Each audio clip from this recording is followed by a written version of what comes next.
Metre പിന്നോട്ട് നീട്ടും. ഒന്ന് വടക്കോട്ട് തിരിച്ച്, ഒന്ന് തെക്കോട്ട് തിരിച്ച് നമ്മുടെ കടപ്പുറത്തെ കീഴാത്ത മൂലാപ്പുറത്തെ എന്ന് പറയും. അപ്പോൾ അങ്ങനെ തിരിച്ചുകൊണ്ട് തിരമാല അടിക്കുന്നതിന് 400 മീറ്റർ മുമ്പ് നീട്ടണം.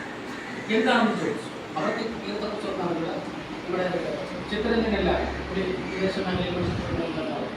അപ്പോൾ എന്താണെന്ന് ചോദിച്ചപ്പോൾ ന്യൂനമർദ്ദം ഉണ്ടാകുമ്പോൾ ഉൾക്കടലിൽ നിന്നുണ്ടാകുന്ന തിരമാലയെ അതിശക്തമായി ഒരു തിരമാലയെ ക്രമേണ അതിൻ്റെ ശക്തി കുറച്ച് തീർത്തും കാവൽ അകത്തോട് വന്നടിക്കും. തിരമാലയുടെ ശക്തി കുറയുകയും മത്സ്യബന്ധനത്തിൽ പോകാൻ കഴിയുകയും ചെയ്യും.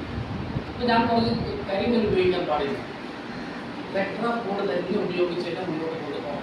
നിങ്ങൾ ആദ്യത്തെ ബേസിന് വേണ്ടി നിങ്ങൾ കരിങ്കല്ലിടണം. ട്രെയിൻ ഉപയോഗിച്ച് കരിങ്കല്ലിടണം. ആ ട്രെയിൻ നമ്മുടെ KML കൊല്ലത്തെ ഉണ്ട്. അത്തരം ടൈപ്പ് കേരളത്തിൽ വേറെ ആർക്കില്ല. കൊല്ലത്തെ കരിങ്കല്ല് മരത്തിൽ മാത്രമാണ് ട്രെയിൻ ഉണ്ട്. ആ ട്രെയിൻ ഉപയോഗിച്ചിടണം. 4ാമത്തെ ചോദ്യം ഞാൻ പറഞ്ഞത്, നിങ്ങൾ ഇപ്പോൾ തീരം കര നഷ്ടപ്പെടുന്നു, തീരം കായലെല്ലാം നഷ്ടപ്പെടുന്നു.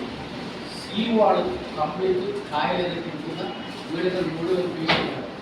ആദ്യം സീ വാൾ ഡയഫ്രം വാൾ ഉപയോഗിച്ച് കായലരംഗത്തെ സംരക്ഷിക്കും.